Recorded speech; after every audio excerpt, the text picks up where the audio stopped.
So I was having some issues with some carburetors. Turned out that both carburetors were the Chinese carburetors, ZAMA. I was working on some steel products, weed eater, and actually an echo blower. So one steel, one echo.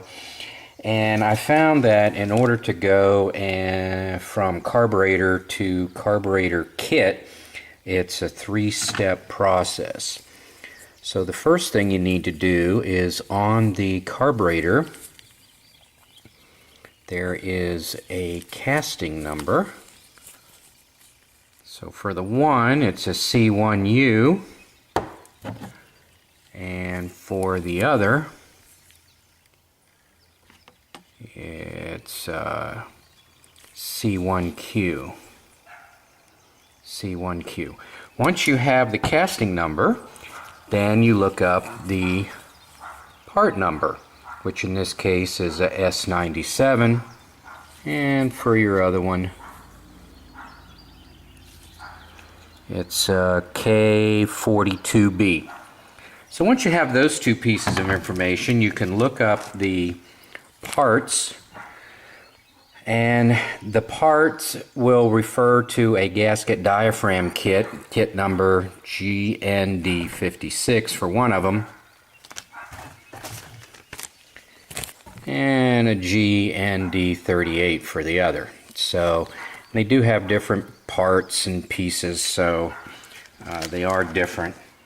So the GND56 will go into the skill weed eater carburetor, and the GND38 will go to the echo blower. What happened with both of these is they were hard starters, and when they did start, I had to keep the choke on pretty much all the time. I barely had the choke off, and after it warmed up, it would go down to idle, but if I tried to go back to full speed, it would just bog down, and I'd have to feather the throttle, and it never would get back up to speed again.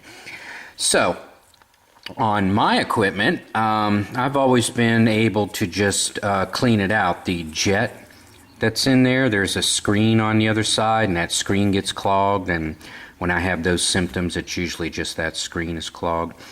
But these guys have been sitting around for 5 years or so, and the diaphragm has become stiff. A lot of people blame the ethanol for that. Whether it's true or not, I don't know, because in my personal equipment, I've only found dirt, and I've never had to replace the diaphragm, and I use the 10% ethanol. So is it ethanol? Is it not ethanol? I have no idea. So, but anyway, these have stiff diaphragms. They're just not working.